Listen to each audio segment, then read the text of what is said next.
কোরআন হাদিস থেকে যতটুকুই তেলাওয়াত করলাম, আশা রাখি কিছু কথা রাখবো। সাথে সাথে সকলের কাছে অনুরোধ, যতটুকু শুনবো বা যতক্ষণ শুনবো পরিপূর্ণ মনোযোগ দিয়ে শুনবো।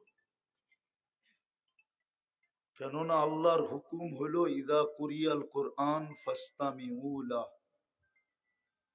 কোরআন বা কোরআনী কথা যখন শুনো তো পরিপূর্ণ মনোযোগ দিয়ে শোনো।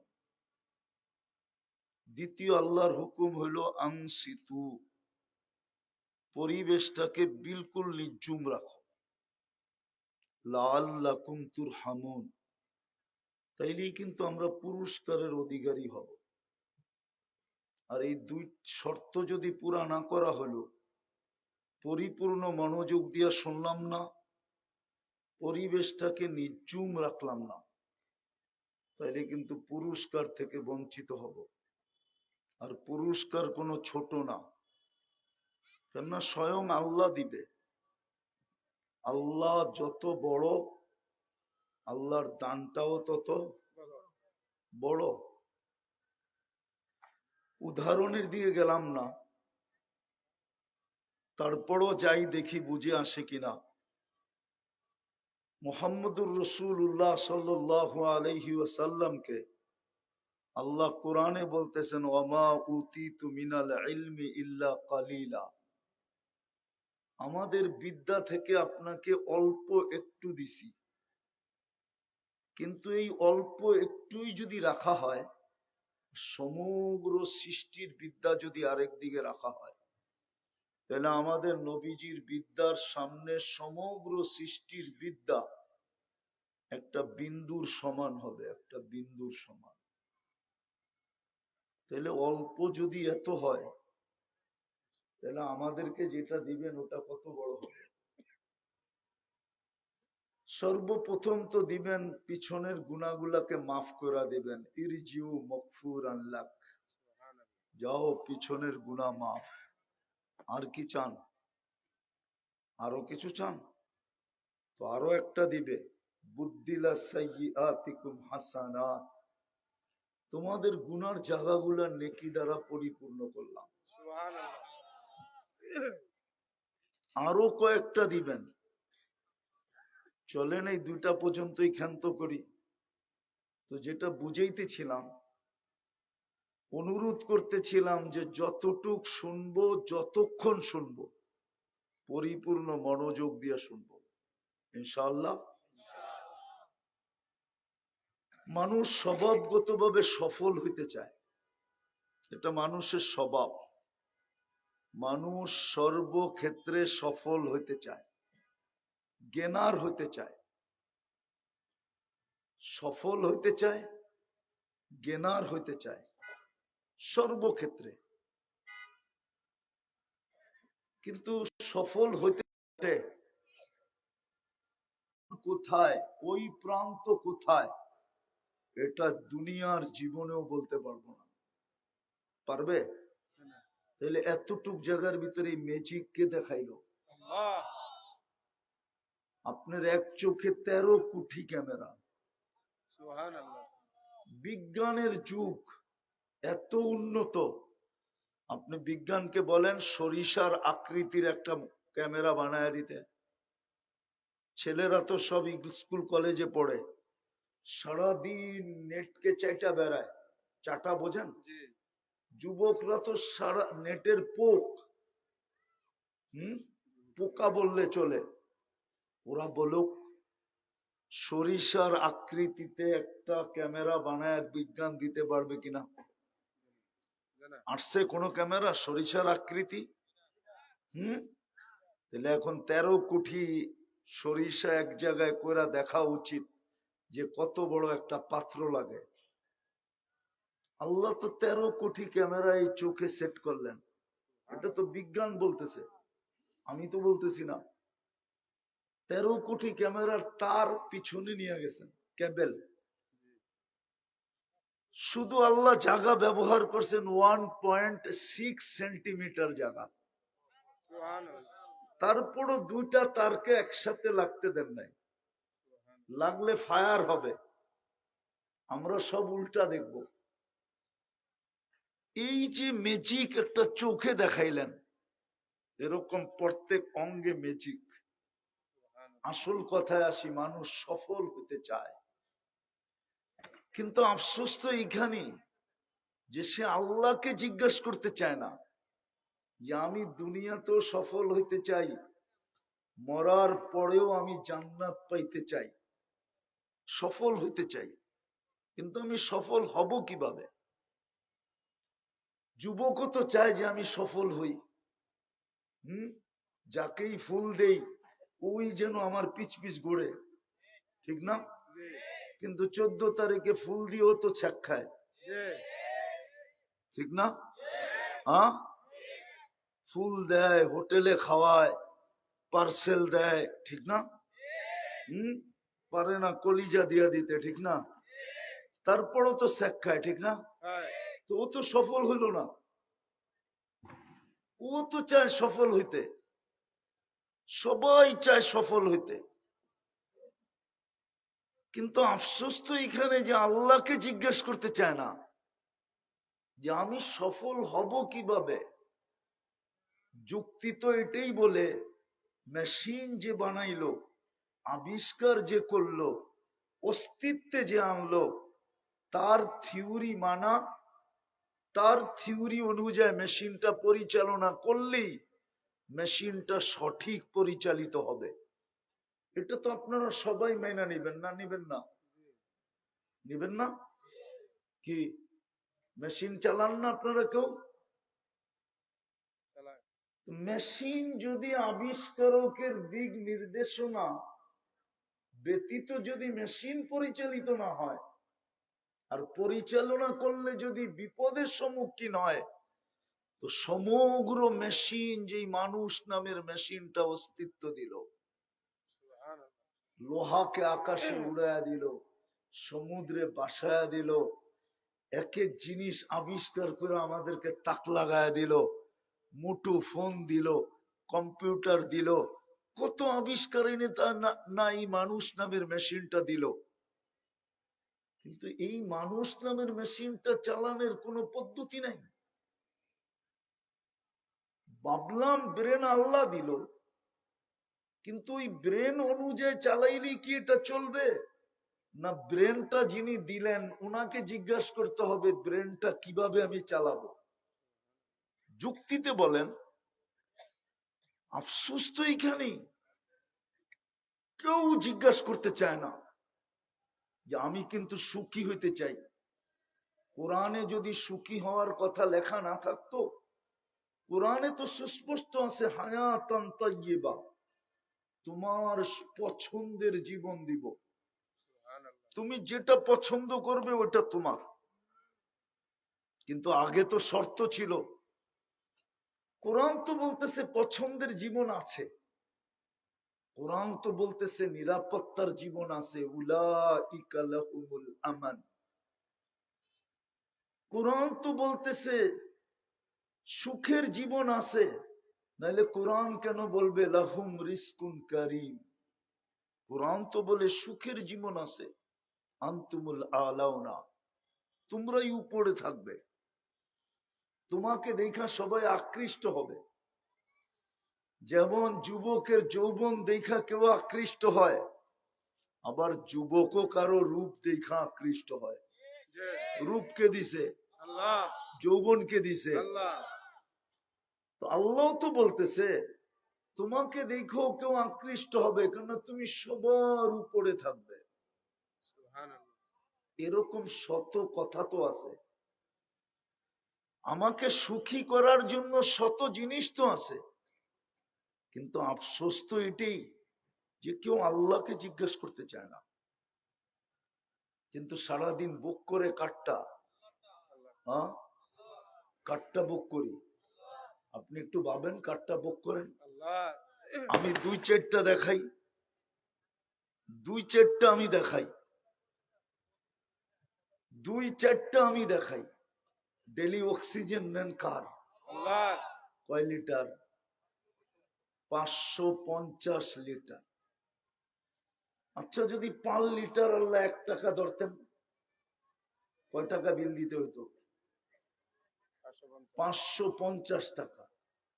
এখনো নেটে আছে, মিডিয়ায় আছে।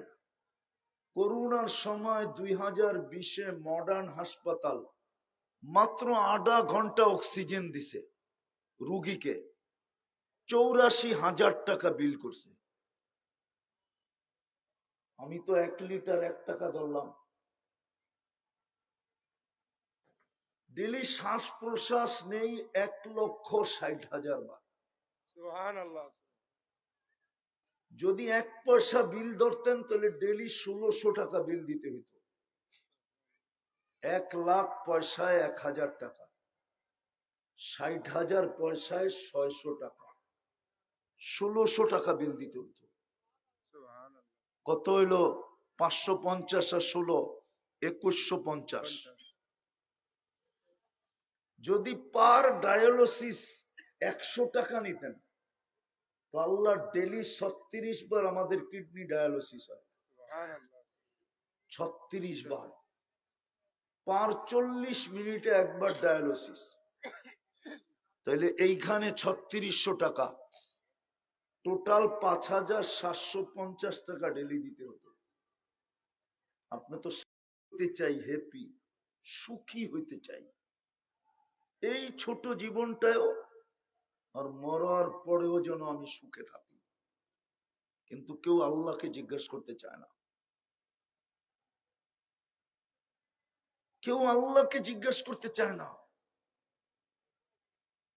বলবেন আল্লাহকে জিজ্ঞেস করব তো করব কি করে? চোখে তো দেখা যায় না, আল্লাহর কথা তো কানে শোনা যায় না, আল্লাহকে তো ধ্যান ধারণায় আনা যায় না, আল্লাহকে তো বর্ণনা দিয়ে শেষ করা যায় না। আল্লাহ তো শুধু আল্লাহ না। আল্লাহ যদি শুধু আল্লাহ হইতো, আল্লাহ যদি শুধু আল্লাহ হইতো তাহলে না জিজ্ঞেস করতাম। আল্লাহ তো শুধু আল্লাহ না, আল্লাহর বর্ণনা দিয়ে তো শেষ করা যায় না। আল্লাহ তো শুধু আল্লাহ না, আল্লাহ তো রহমান, আল্লাহ তো রহিম, আল্লাহ তো মালিক, আল্লাহ তো কুদ্দুস, আল্লাহ তো সালাম, আল্লাহ তো মুমিন, আল্লাহ তো মুহাইমিন, আল্লাহ তো আজিজ, আল্লাহ তো জব্বার, আল্লাহ তো মুতাকাব্বিরুল খালিকুল বারিউল মুসাব্বিরুল গফফারুল কহ্হারুল ওয়াহ্হাবুর রাজ্জাকুল ফাত্তাহুল আলিমুল কাবিদুল বাসিতুল খাফিদুর রাফিউল মুইজ্জুল মুদিল্লুস সামিউল বাসীরুল হাকামুল আদলুল লতীফুল খবীরুল হালিমুল আযীমুল গফুরুল শাকুরুল আলিয়ুল কবীরুল হাফিজুল মুকিতুল হাসিবুল জলিলুল করিমুল রকিবুল মুজিবুল ওয়াসি আল হাকিমুল ওয়াদুদুল মজিদুল বাঈসুল শহীদুল হকুল ওয়াকিলুল কবিয়ুল মতিনুল ওয়ালিয়ুল হামিদুল মুসি আল মুবদি আল মুঈদ আল মুহয়ি আল মুমীত الحي القيوم الواجد الماجد الواحد الأحد الصمد القادر المقتدر المقدم المؤخر الأول والآخر الظاهر والباطن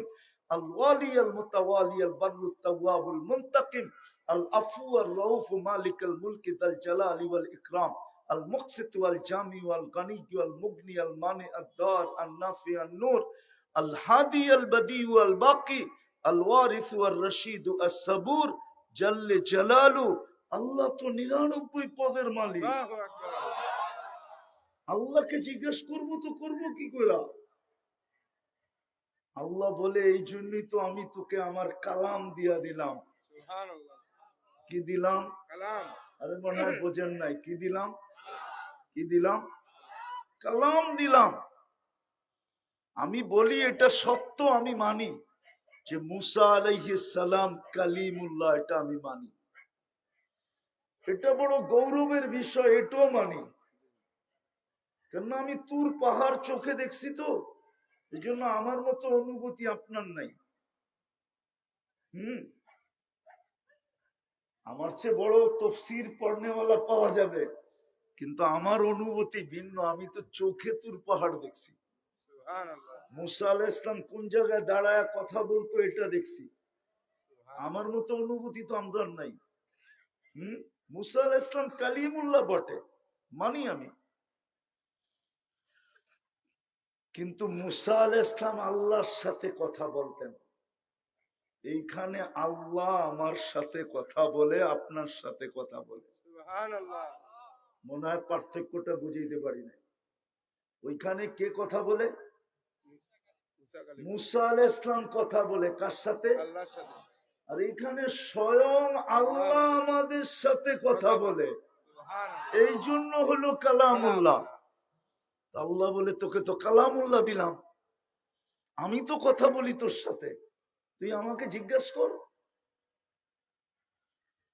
প্রশ্নের জবাব দিলেন আল্লাহ যে আপনাকে তো চোখে দেখা যায় না, কানে শোনা যায় না, আপনার কথা ধ্যান ধারণায় আনা যায় না, বর্ণনা দিয়ে শেষ করা যায় না, আপনাকে জিজ্ঞাসা করব তো করব কিভাবে?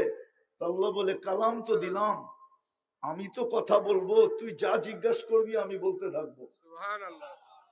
কোরআনকে জিজ্ঞাসা কর, এটাই তো আমাকে জিজ্ঞাসা করা হলো, এটা আমার কালাম। কি কালাম? কার কালাম? আল্লাহ। আফসোস তো এইখানেই 90% তো কোরআন পড়তে জানে না। জি। আমার জাতির 90% তো কোরআন পড়তে জানে না। আচ্ছা, পড়তে জানে না এটা নিয়ে আমার কোনো আফসোস তেমন নাই, কিন্তু একজনও তো এখানে পাওয়া যাবে না যে ডেলি কোরআনটাকে 2 বেলা চুমা দেয়। না, পাওয়া যাবে না। সকালে চুমা দেয় একবার, বিকালে চুমা দেয় একবার, অথবা বুকে চাইপা ধরে একবার, অথবা একটু মাথায় রাখে একবার, অথবা চোখে লাগায় একটু একবার। আর আল্লাহকে বলে পড়তে পারি না, তাতে কি আসে যায়? মহব্বত তো করতে পারি। সুবহানাল্লাহ। কি রাগ হয়ে গেলেন? তাহলে আপনি সুখে থাকতে চান কি করে? আমাকে বুঝান। জিজ্ঞাসা করতে চান না, পড়তেও চান না, চুমাও দিতে চান না, চোখেও লাগাইতে চান না। আফসোস তো এইখানেই। কোরআন দিল, যার কারণে কোরআন পাইলেন তাকেও তো চিনেন না। এই কোরআন আমরা পাইলাম কার কারণে? আপনি যদি উম্মতে মুহাম্মদী না হইতেন তাহলে কোরআন পাইতেন না। জি। উম্মতে মুহাম্মদী হওয়ার কারণেই আপনি কোরআন মিলছে, সুবহানাল্লাহ। নাহলে আপনি কোরআন পাইতেন কোত্থেকা? কিতাব হয়তো পাইতেন মানি, নবী হয়তো পাইতেন মানি, রসুল হয়তো পাইতেন মানি, কিন্তু হাবিব পাইতেন না। সুবহানাল্লাহ। মুহাম্মদুর রসুল্লাহ পাইতেন না আপনি। মুহাম্মদুর রসুল্লাহর কারণেই তো আপনি কোরআন পাইলেন। আফসোস তো আমার এখানে। সুখী তো হইতে চায়, আল্লাহ যদি সুখ নাই দিবে তাহলে আপনাকে মুসলমানের ঘরে নির্বাচিত করলেন তো করলেন কেন? আমাকে বুঝান। মুসলমানের জন্যই তো সব অঙ্গীকার ছিল। আমি এর আগে যা শুনাইলাম বাঙ্গা বাঙ্গা শব্দ, হায়াতান তাইয়্যিবা, এটা তো মুসলমানের জন্য ছিল। আমি যে শুনাইলাম উলাইকা লাহুমুল আমান, নিরাপত্তার চাদর দিয়া ঢাইকা রাখবো, এটা তো মুসলমানের জন্য ছিল। কিন্তু আফসোস তো এইখানেই।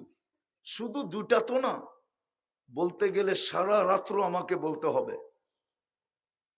আমি শত না কয়েক শত আপনাদেরকে দেখাইতে পারি যে অঙ্গীকার ছিল, কিন্তু সুখ নাই কেন? মুসলমানের ঘরে অস্তিত্ব দিলেন বিদায়, ইঙ্গিত ছিল যে সবকিছু তোমার জন্য, আমিও তোমার জন্য, আমার সবকিছু তোমার জন্য। এই জন্যই তো বলছিলেন কুনলি কামা উরিদ আকুল্লাকা কামা তুরিদ, আমি যেমন চাই এমন করে দেখা, তুই যেমন চাবি আমি তেমন করে দেখাবো। সুবহানাল্লাহ। নাইলে আপনি মনে করেন জমিনে বৈশা সূর্য হ্যাক করে কি করে? আরে বলেন না, কোন বিজ্ঞান আর কোন যুক্তিতে এটা বুঝে আসে যে অগ্নিগিরিকে ইশারা করলে পিছে যায়? এটা কোন যুক্তি দিয়ে বুঝাইতে পারবেন আপনি আমাকে? কোন প্রযুক্তি দিয়া? না। যুক্তি, প্রযুক্তি, কোন বিজ্ঞান, কোন শিজ্ঞান, দিয়ে আপনি বুঝাইতে পারবেন আমাকে যে অগ্নিগিরিকে ইশারা করলে কোথায় যায়? পিছনে যায়। আমি তো কবর দেখে আসছি তমিমে দাঁড়িয়ে রাদিয়াল্লাহু তাআলা আনহু। তা আমি বলতেছিলাম তমিম সেলুট তোমাকে, সালাম তো দিলাম, একটা সেলুটও দিই তোমাকে। তোমার হাত দুইটা রাইখা গেলে আমাদের ফায়ার সার্ভিসের প্রয়োজন হতো না, হাত দুইটা কেন নিয়ে গেলা? কি প্রয়োজন হইতো ফায়ার সার্ভিসের? যেখানে আগুন ওইখানে তমিমে দাঁড়ির হাত আগুন নিতে বাধ্য। সুবহানাল্লাহ। আপনি বুঝান কোন যুক্তিতে, কোন যুক্তি দিয়ে আপনি আমাকে বুঝাবেন? আল্লাহ তো বলছে কুল্লি কামা উরিদ আকুল্লাকা কামা তুরিদ, আমি যেমন চাই তেমন করে দেখা, তুই যেমন চাবি আমি করে দেখাবো। সুবহানাল্লাহ। তো চাইতেছে অগ্নিগিরি আমার হাতের ইশারায় পিছে যায়, তো চাইতেছে বাচ্চার মতো। ওই পাহাড় এখনো মদিনায় আছে, চলেন আমি দেখায় দিব। আবার বলে গেছে লা তাখরুজি ইলা ইয়াউমিল কিয়ামা, কিয়ামতের সকাল পর্যন্ত বাহির হবি না। আমি তো কবরে যেয়া বলছি তোমার কবর কই?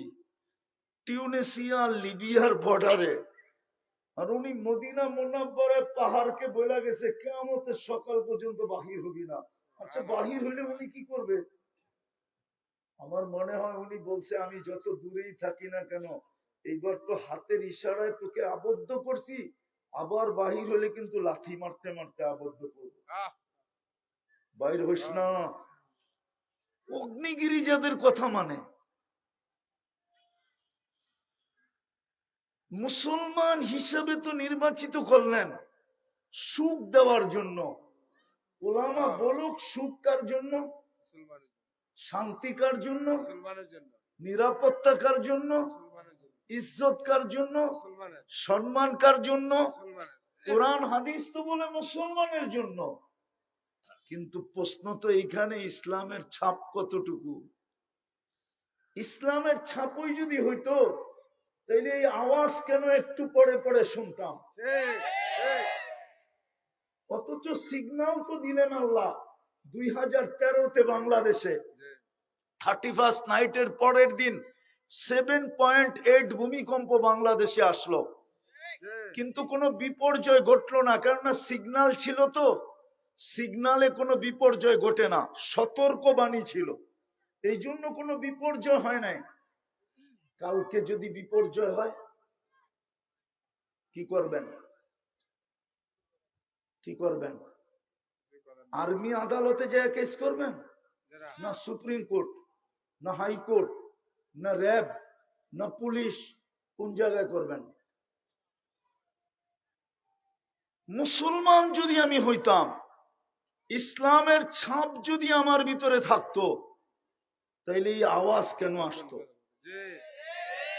ইসলামের ছাপ যদি থাকতো, পায়ে হাত রেখা বলি, তাহলে যুবক নেটে দেখা চুল কেন কাটতো?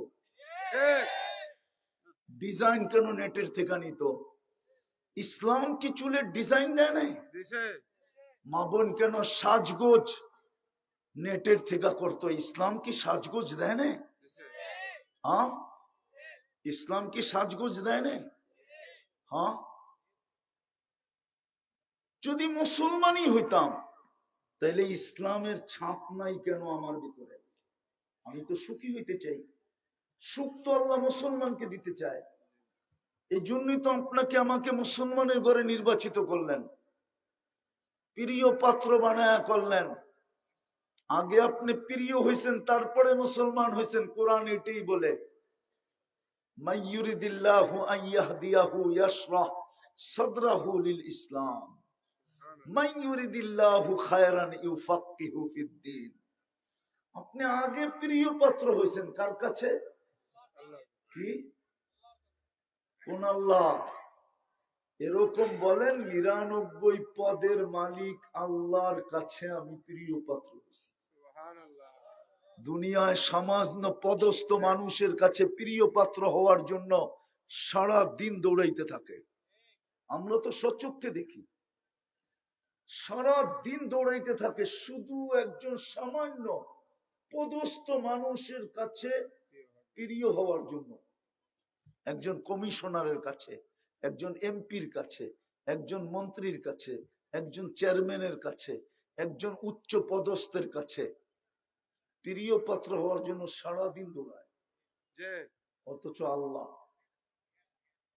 যারটা 24 ঘন্টা ভোগ করি, সমস্ত চাবি যার কাছে, সমস্ত সুইচ যার আন্ডারে, অফ করতে দেরি, অফ হইতে দেরি হবে না।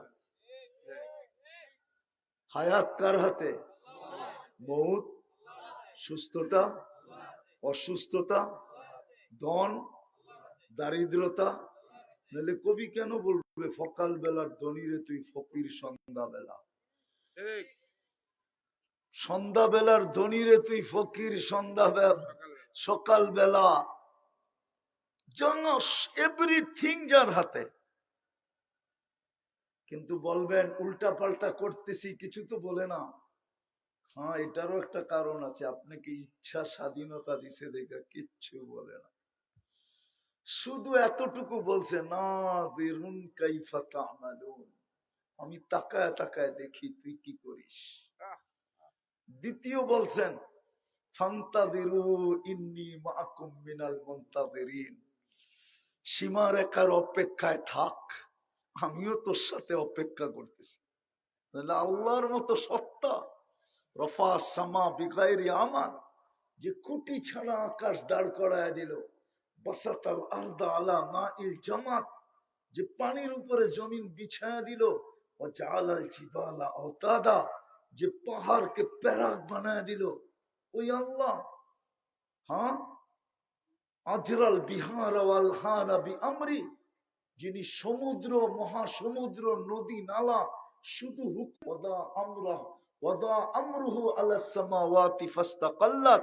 হুকুম আকাশে রাখতে দেরি, স্থির হইতে দেরি হয় নাই। জমিনের উপরে রাখতে দেরি, স্থির হইতে দেরি হয় নাই। পাহাড়ের উপরে রাখতে দেরি, প্যারাগ হইতে দেরি হয় নাই। ওয়ালাল জিবালি ওয়াল আউদিয়াতি ওয়ালাল বিহারি ওয়াল আউদিয়াতি ফাজারাত, নদী নালা সমুদ্র মহাসমুদ্রে রাখতে দেরি, প্রবাহমান হইতে দেরি হয় নাই। ওয়ালা সাহাবি ফাআমতারাত, মেঘের উপরে রাখতে দেরি, ঝুমঝুমায় পড়তে দেরি হয় নাই। ওয়ালাল উয়ুনি ফানাবাত, পাহাড়ের উপরে রাখতে দেরি, ঝর্ণা ফাইটা বাহির হইতে দেরি হয়। সুবহানাল্লাহ। ওই আল্লাহ আপনাকে ইচ্ছা স্বাধীনতা দিচ্ছেন, এই জন্য আপনি নড়তে পারেন, চড়তে পারেন। এই জন্য যুবক দামি যৌবন পাওয়ার পরেও ইচ্ছা মতো চলতে পারে।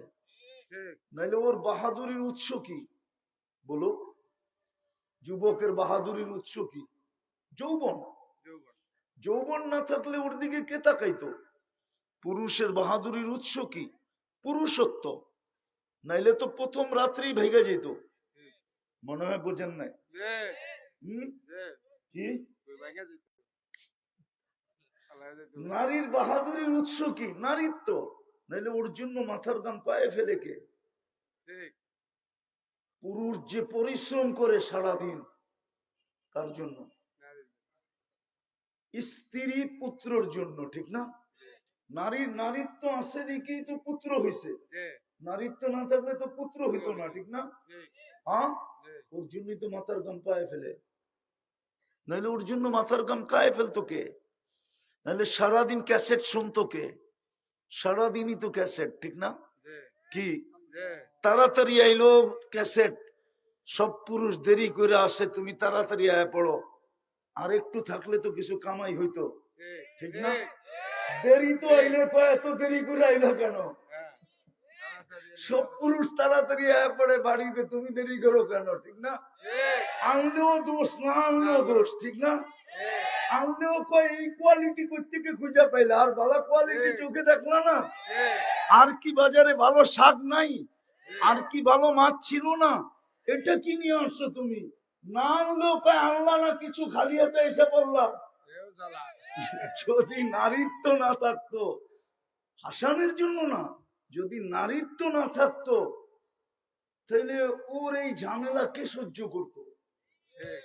ওর বাহাদুরির উৎস নারীত্ব কে দিছে? কে দিছে? হায় হায় হায়, ইচ্ছা স্বাধীনতা দিছেন বিদায় যেমন খুশি তেমন চলতে পারি, নাইলে কসম খোদা ভাবলে বোঝা যায় চুল পরিমাণ নড়ার ক্ষমতা হতো না। এজন্য যুবক যৌবন নিয়ে ইচ্ছার মতো চলতে পারে, নারী নারীত্ব নিয়ে ইচ্ছা মতো চলতে পারে, পুরুষ পুরুষত্ব নিয়ে ইচ্ছা মতো চলতে পারে, টাকাওয়ালা টাকা নিয়ে ইচ্ছা মতো চলতে পারে, শিল্পপতি শিল্প নিয়ে ইচ্ছা মতো চলতে পারে। এই এলাকা আমাকে চিনাইতে হবে না, আমরা এই এলাকা চিনি। আমি ঢাকা শহরে ডাঙ্গুটি খেলা বড় হয়েছি, ঠিক আমি জানি চিটাঙ্গের থেকে প্রথম রোড কোনটা ছিল। আজকে তো আপনারা আইসা পড়েন শনি এদিক দিয়ে সোজা আইসা জানি কোন দিক দিয়ে ঢোকেন, সানার পার। জি এই সানার সোনার পার ছিল না। হুম, ছিল না ওই ড্যামরা দিয়া ওই রোডটা ছিল ঢাকা ঢুকার। এটা তো পুরাই খেত আর পানি ছিল। জি আমরা দেখতাম আর ভাবতাম যে এইখানেও কোনোদিন মানুষ হবে। এখন তো আয়সা দেখলে মনে হয় যে নিউ ইয়র্কও ফেল। জি তো যেটা বুঝাইতেছিলাম বুঝানোর জন্য বলতেছি, ইচ্ছা স্বাধীনতা দিছেন, এই জন্য আপনি আর আমি যেমন খুশি তেমন চলতে পারি। তো যেটা বুঝাইতেছিলাম, সুখী তো হইতে চাই, সুখ দেওয়ার জন্যই তো আপনি মুসলমানের ঘরে নির্বাচিত। ইসলাম কতটুকু আপনার আমার ভিতরে? ইসলাম যদি থাকতো তাহলে 31st নাইটে এরকম আওয়াজ হইতো কেন? এত টাকা অপচয় হইতো কেন? যত টাকা অতীতে অপচয় হইতে দেখছি 31st নাইটে, জি ওই টাকা দিয়া বাংলাদেশের ছোট একটা জেলাকে ধনী বানানো যেত। ঠিক জেলা না যেত, একটা থানাকে ধনী বানানো যেত। জি একটা থানা না যেত, একটা ইউনিয়ন তো যেইতুই যেত। জি একটা ইউনিয়নকে সাজায়া মডেল বানানো যেত। আপনাকে মুসলমানের ঘরে অস্তিত্ব দিল সুখ দেওয়ার জন্য। কোরআন তো আমাকে এটাই বলে। আর নির্বাচিত করলেন আল্লাহ, কে? অথচ ইসলামের ছাপ। আপনি চান সুখী হইতে কি দিয়া? প্রসাদনী কম আছে বাড়িতে? কারো বাড়িতে কি সুখের আসবাব কম আছে না কম আছে? কম নাই হ্যাঁ, তো আপনি সুখী হন না কেন? 50 বছর আগের থেকে তো 100 গুণ বেশি আছে, ঠিক না? জি এইখানে যারা বসে আছে এদের পরিবারের কাছে 50 বছর আগে যা না ছিল এর চেয়ে 100 গুণ তো বেশি আছে, ঠিক না? বেশি আছে না হুজুর কি বলে, একমত হ্যাঁ না? আছে বেশি আছে না? তাহলে আপনি সুখী হন না কেন? বিল্ডিং তো আছে, বাড়িওয়ালা তো সুখী না। ফ্ল্যাট তো আছে, ফ্ল্যাট ওয়ালা তো সুখী না। গাড়ি তো আছে, গাড়িওয়ালা তো সুখী না। ঠিক সবই তো আছে, সুখী না কেন আপনি? বোঝা গেল আসবাবে সুখ নাই। যদি থাকতো তাহলে উন্নত বিশ্বে এত বেশি বৃদ্ধাশ্রম হতো না। আপনি আমাকে যুক্তি দিয়া বুঝান। যদি বস্তু মানুষকে সুখ দিত তাহলে উন্নত দুনিয়ার মানুষ এত বেশি আত্মহত্যায় প্রবণতা থাকতো না। সুইডেনের মতো দেশে সরকারিভাবে আত্মহত্যা, ঠিক সুইডেনে সরকারিভাবে আত্মহত্যা হচ্ছে শান্তিময় দেশ। আমি গিয়ে আসছি 2008-এ, এই জন্য বলতেছি আমি চিনি ওই দেশে। 24 ঘন্টা টাকার বান্ডেল এরম করে নিয়ে গেল, কেউ তাকায় দেখবে না। সারা মাসে পুলিশ লাইনে একটা অকারেন্সের খবর আসে না, কিন্তু ওইখানে আত্মহত্যা বৈধ। আত্মহত্যার প্রবণতা এত বেশি, সরকার বৈধ করতে বাধ্য হয়েছে দেশের শৃঙ্খলা ঠিক রাখার জন্য। তাহলে ওইখানে আত্মহত্যা বেশি করে কেন? যদি বস্তু মানুষকে সুখ দিত। আরে আমাকে বুঝান না, আমি আপনাদের কাছে বুঝতে চাই, আমি আপনাদেরকে বুঝাবো কি? ইসলাম দিছিলেন সুখে থাকার জন্য, জি কিন্তু ছাপ নাই। আফসোস, কোরআন দিছিলেন সুখে থাকার জন্য। আফসোস, সারা দিনে একবার কোরআনে চুমা নাই, চুমা। ঠিক আমাদের এই যুবকরা দেখে, মুভি দেখে পর্তুগাল, ঠিক এটাকে খেলাফতে তুর্কিয়া বলে। তুর্কিয়া 600 বৎসরের খেলাফত ছিল। এখন যারা হজে যান এরা মনে হয় জমজম টাওয়ার দেখেন, ঠিক না? গরিব টাওয়ার, গরিব, এটা আমার চোখে আমি পাহাড় দেখছি। এটার উপরে তুর্কি বাদশার বাড়ি ছিল। আমি প্রথম গেছি 89-তে, তখন আমি এটারে টিপা টিপা দেখা আসছি, একটু হাইটা হাইটা উপরে উঠে আসছি। তুর্কি বাদশার বাড়ি ছিল, তুর্কিদের শাসন ছিল তখন। কিভাবে 600 বৎসরের রাজত্ব কিভাবে পাইল জানেন? পর্তুগাল যেদিন মুসলমান হয় ওই দিন যে কামরায় তাকে থাকতে দেওয়া হয়েছিল ওই কামরায় কোরআন রাখা ছিল। তো ঢুকার পরে সে জিজ্ঞেস করছে এই বই কিসের? তো যে তাকে নিয়ে গেছে সে বলছে এটাই তো আল্লাহর কালাম।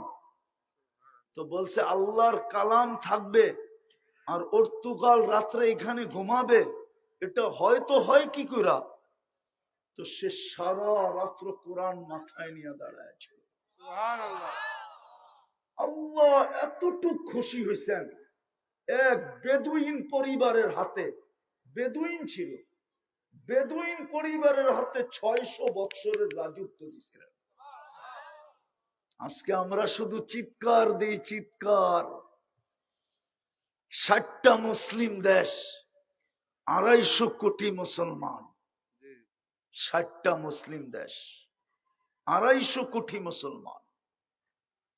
4টা দেশের কাছে দুনিয়ার সবচেয়ে বড় টাকা। 4 দেশ যদি একসাথে টাকা মারে তাহলে দুনিয়ার সমস্ত টাকা জিরো হয়ে যাবে, জিরো।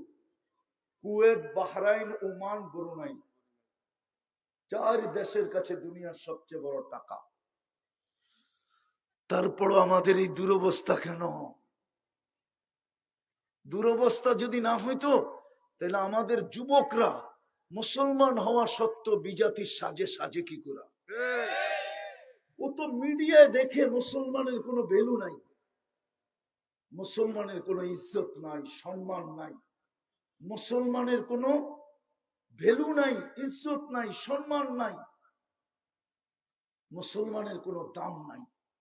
আমাদের যুবতীরা দেখে, স্কুল কলেজের পড়ুয়া মেয়েরা দেখে, ছেলেরা দেখে, ওরা দেখতে দেখতে দেখতে দেখতে এখন ইসলাম বিদ্বেষী হয়ে গেছে। ওরা যদিও মুখে বলে না, কালচারে বলে, কালচার বলে ওরা ইসলামকে লাইক করে না। কিন্তু আমিও তো বলবো পায়ে হাত দিয়া যে তুমি যতই ওদের সাজে সাজো না কেন, আমি দুনিয়া ঘুরা বলতেছি, 301টা দেশ দেখা বলতেছি, অহংকার করে বলতেছি না। আমার 301টা দেশ দেখা শেষ বেটা, কোনটায় আমি 20 বারও গেছি, মুসলমান দেশ না। আমি 7 মহাদেশ ঘুরা বলতেছি। তুমি যতই ওদের সাজে সাজো, ওরা তোমার সাজ দেখে না, গোজ দেখে না, ওরা তোমার কিচ্ছু দেখে না। ওরা অনলাইন দেখে, যে অনলাইনে তুমি স্কুলে ভর্তি হওয়ার সময় ধর্মের জায়গায় কি লেখা আসছো, আইডি কার্ড বানানোর সময় ধর্মের জায়গায় কি লেখা আসছো, পরীক্ষার ফর্ম ফিল আপ করার সময় ধর্মের জায়গায় কি লেখা আসছো, পাসপোর্ট বানানোর সময় ধর্মের জায়গায় কি লেখা আসছো, জমির দলিল করার সময় ধর্মের জায়গায় কি লেখা আসছো, চাকরির অ্যাপ্লিকেশনের সময় ধর্মের জায়গায় কি লেখা আসছো। তোমাকে চুপে চুপে যদি জিজ্ঞাসা করা হয় যে তোমার ধর্ম কি, তো তুমি বলো মুসলমান। এইটা ওরা দেখে, তোমার চুলের ডিজাইন দেখে না, তোমার পাঞ্জাব, তোমার টি শার্টের ডিজাইন দেখে না, তোমার জিন্সের প্যান্ট দেখে না, তোমার এই 31st নাইট দেখে না, তোমার এই 14 তারিখ উদযাপন দেখে না। খোদার কসম তোমার কিচ্ছু দেখে না। যদি দেখতো তাহলে 500 পাসপোর্ট জমা হয়, ভিসা 10 জনকে কেন দেয়? তোমাকে 30 লাখ টাকা দিয়ে কেন যাইতে হয় দালালের পিছে পিছে ঘুরা? কেন 50 লাখ টাকা দিয়ে মেক্সিকো দিয়ে আমেরিকায় ঢুকতে হয়? জানকে হাতের ভিতরে নিয়া। আমি তো চিনি, আমি তো ঘুরে বেড়াই। আমি তো এইবারও এই যে 5 তারিখে গেল, কবে? আগস্টের 5 তারিখ। আমি তো স্বাধীনতা দেখি না। এই দুঃখ তো আমার মরণ পর্যন্ত থাকবে। ঠিক। কেন আমি জুলাইয়ের 18 তারিখে রাত্রে আমার ফ্লাইট ছিল ইংল্যান্ড। আমি ইংল্যান্ড চলে গেছি। যেদিন স্বাধীন হইতেছিল ওই দিন তো আমি জমিনেই ছিলাম না, আমি তো আকাশে উঠতেছিলাম। ইংল্যান্ড থেকে আমার রাত্রে ফ্লাইট ছিল।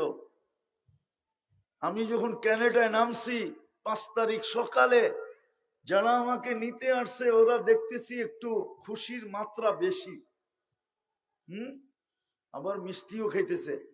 আমি জিজ্ঞেস করলাম এত খুশি কেন? আপনি তো আকাশে ছিলেন, দেশ তো স্বাধীন হয়ে গেছে। কেননা দিন গড়াইয়া রাত্র হয়েছে, ক্যানাডায় সকাল হয়েছে। আমি তো ছিলাম না। আমি তো দুনিয়া ঘুরে বলতেছি।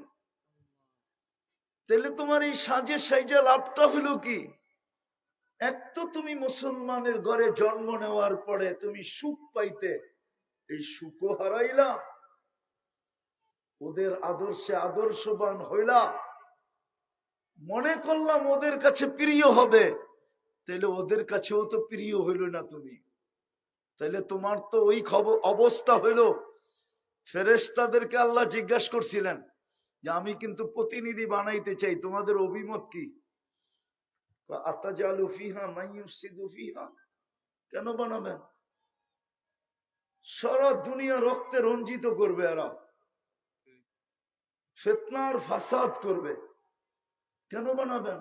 কিন্তু আল্লাহ যখন বানায় ফেলছে, তো ফেরেশতারা আল্লাহর কাছে দরখাস্ত দিছে যে আমাদের কথা যখন শুনলেন না, বানাই ফেললেন, তো আমাদের একটা অনুরোধ। আল্লাহ বলে কি অনুরোধ? ওদেরকে দুনিয়া দিয়া দেন, আমাদেরকে আখেরাত দিয়া দেন। ফাজআল্লাহুমুদ দুনিয়া ওয়াজআল লানাল আখিরা, এদেরকে দুনিয়া দেন, আমাদেরকে আখেরাত দেন। আল্লাহ বলতেছে আউফাদ্দিলুকুম আলা মান খালাকতু বিয়াদিয়া, আমি তোমাদেরকে শ্রেষ্ঠত্ব দিব ওদের উপরে যাদেরকে আমি দস্তে কুদরত দিয়ে তৈরি করছি।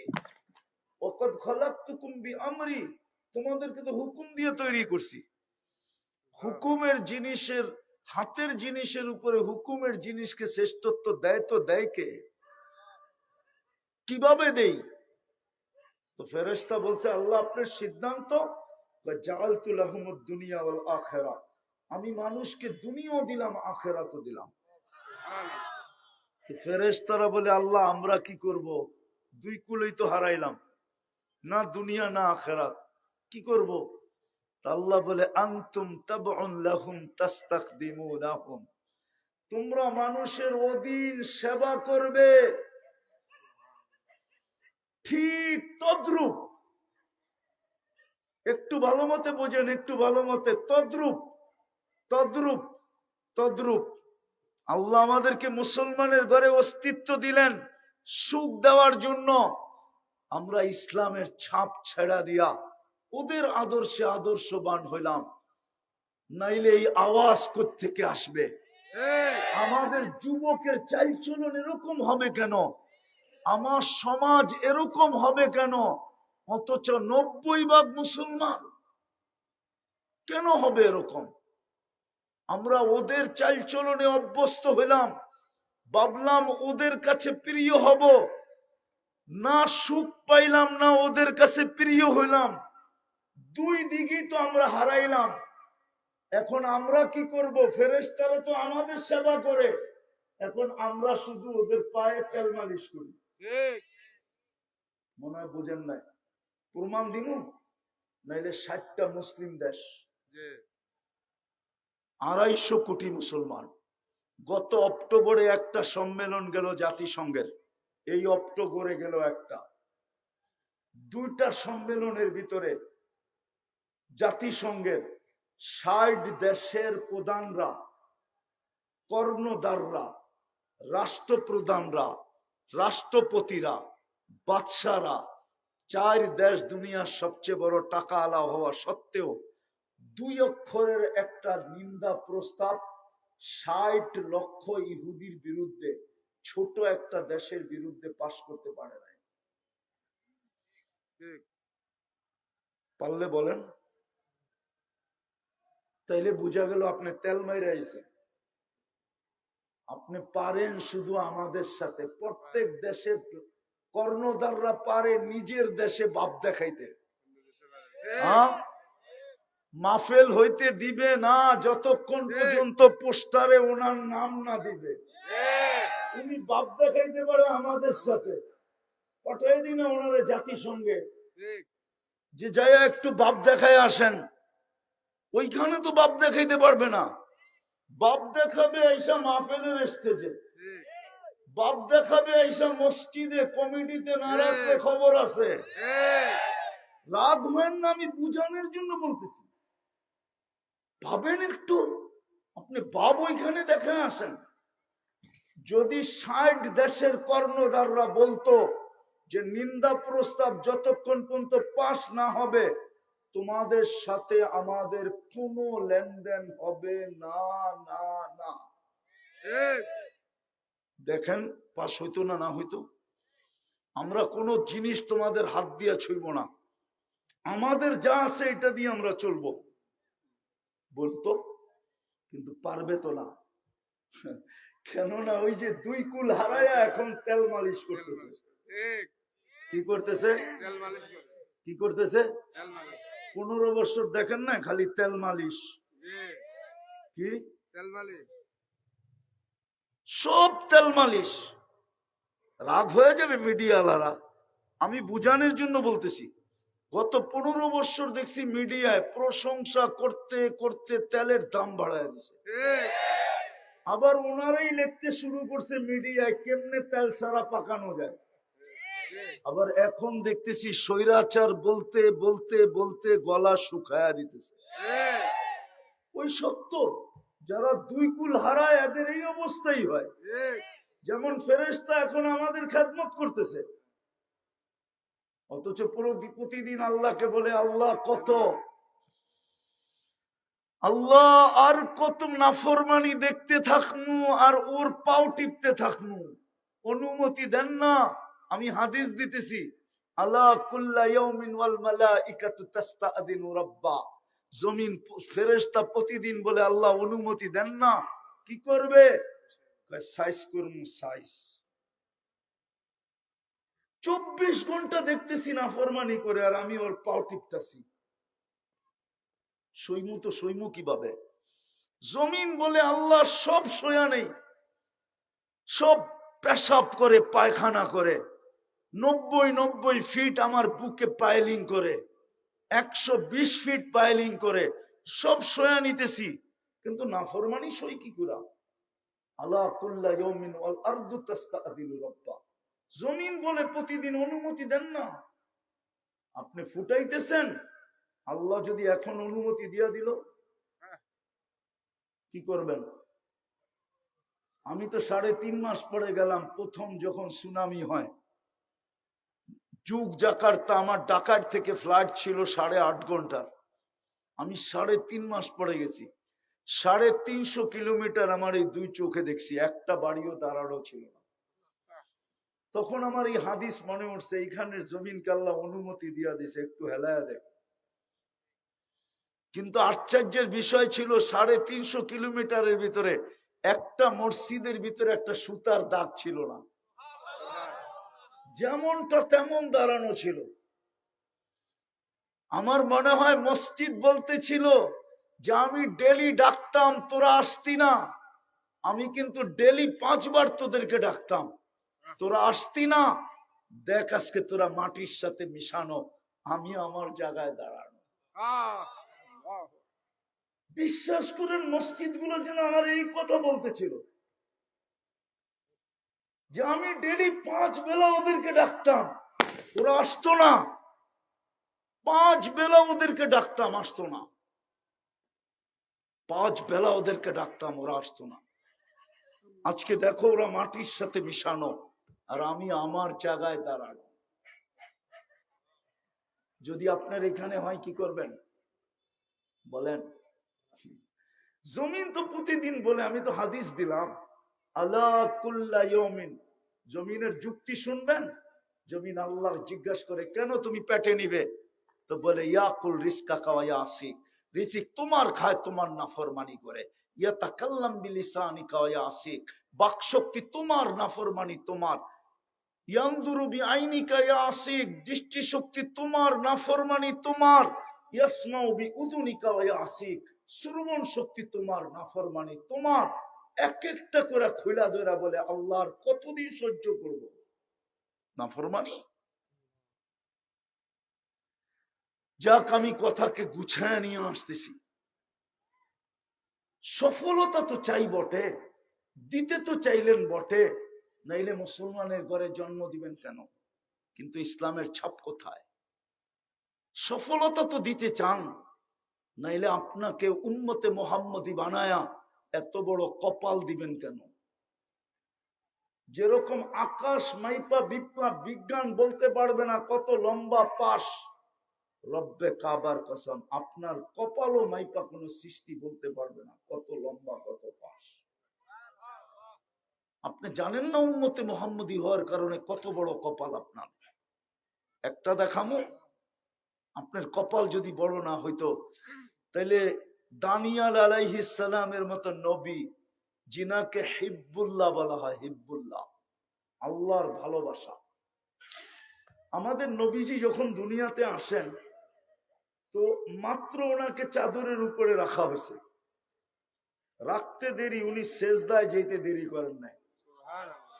লম্বা সেজদার পরে উনি আত্তাহিয়াতুর সূরতে উঠা পড়ছেন, শাহাদত আঙ্গুলি উপরে উঠাইতে দেরি, সমগ্র জগৎ আলোকিত হইতে দেরি হয় নাই। কিতাবে আছে আম্মা জান রুম আর পারস্যের সমস্ত বড় বড় উপস্থাপনা কামরায় বসে দেখতেছিলেন, আর আম্মা জান আশ্চর্য হইতেছিলেন। তো একটু পরে যখন শুয়া পড়ছেন দৌড়াইয়া কোলে নিছেন, কোলে নিতে দেরি, ঘরের ছাদ ফাটতে দেরি হয় নাই। আর কুয়াশা ভিতরে ঢুকতে শুরু করছে, ঢুকতে ঢুকতে ঢুকতে, আরবিতে এটাকে গমাম বলে, গমাম। ঢুকতে ঢুকতে পুরা ঘর যখন আচ্ছন্ন হয়ে গেছে তো উপর থেকে আওয়াজ আসছে, গাইয়িবু হাদা তিফল, তাড়াতাড়ি এই বাচ্চাকে গায়েব করো। তুফু মাশারিকাল আরদি ওয়া মাগারিবাহা, সমগ্র জগৎ ঘুরায় নিয়ে আসো। কেন?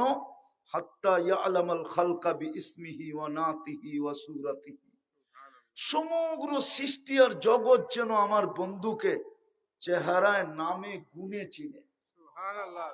পর মুহূর্তে যেন কেউ না বলতে পারে যে আমি চিনি না, এই কথা যেন না বলতে পারে যে ভুলে ব্যবহার ভুল হয়ে গেছে। তারপরে আওয়াজ আসছে আরিদু আলাইহি কুল্লা রুহানি, মাত্র কয়েক মিনিট আগের বাচ্চা বসে রুহানি জগতের সব এই সিনায় বড়, মিনাল জিন্নি ওয়াল ইনসি ওয়াল মালাইকাতি ওয়াল ওয়াহশি ওয়াত তায়র, জিন ইনসান ফেরেশতা চতুষ্পদ প্রাণী, এমন কি পাখির ভালো গুণটা পর্যন্ত ঢুকাও, যত ভালো গুণ আছে সব ঢুকাও। তারপরে বলছে 20 নবীর 20টা গুণ দাও।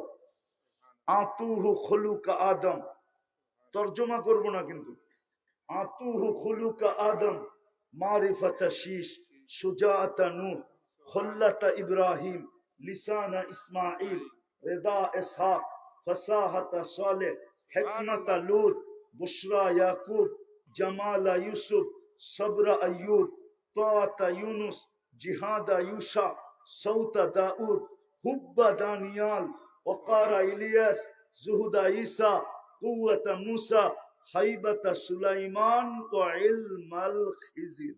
সুবহানাল্লাহ। 20টা গুণ ঢুকাও। তো ফেরেশতারা আওয়াজ দিছে, নবী তো 1.25 লক্ষ, মাত্র তো 20 জনের নাম বললেন। তো উপর থেকে জবাব আসছে অগবিদুহু ফি জামি আখলাকিন নবিয়্যিন, সমস্ত নবীদের আখলাকের ভিতরে এই বাচ্চাকে ডুবায়া দাও। তো দানিয়াল আলাইহিস সালামের ভালোবাসা দিছিলেন, ওই আপনার কপাল কত বড় এটা দেখাইতেছিলাম। দানিয়াল আলাইহিস সালাম আল্লাহর কাছে দোয়া করছিলেন, আল্লাহ যা প্রশংসা দেখতেছি উম্মতে মুহাম্মাদির, উম্মত হইতে চাইলে তো হওয়া যাবে না, কেননা ওরা আসবে অনেক পরে, আমি চলে আসছি আগে। তো আমি একটা দোয়া করি আপনার কাছে, সেটা হলো আমার মৃত্যুর পরে যেন আমাকে সুরক্ষিত রাখা হয়।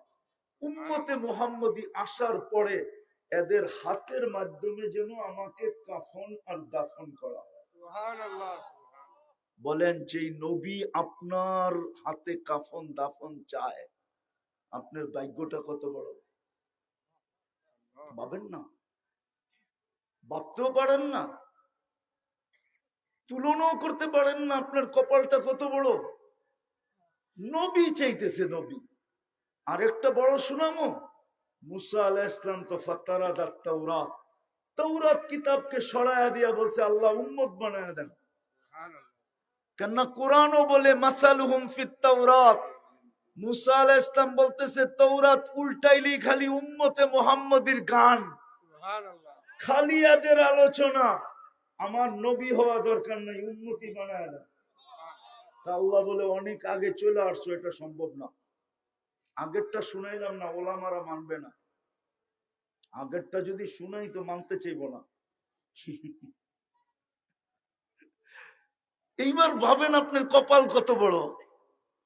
আরো দুই একটা দেখাই। আদম আলাইহিস সালাম বলতেছিলেন যে উম্মতে মুহাম্মদীর সাথে আমার চেয়ে কোটি গুণ বেশি ভালোবাসা আল্লাহর। সুবহানাল্লাহ। বলছে প্রমাণ, তা আমার চেয়ে বেশি ভালোবাসা যদি না হইতো, আমি একটা ভুল করতে দেরি, কিয়ামতের সকাল পর্যন্ত প্রত্যেক মানুষকে জানায়া দিতে দেরি করেন নাই, ডোল পিটায় জানায়া দিছে। জি। জিজ্ঞাসা করেন কোরআনে আছে না নাই? কিন্তু উম্মতে মুহাম্মদী সারাদিন গুনাহ করবে, আল্লাহ কাউকে জানতে দিবে না। সুবহানাল্লাহ। এই যুবকরা বলুক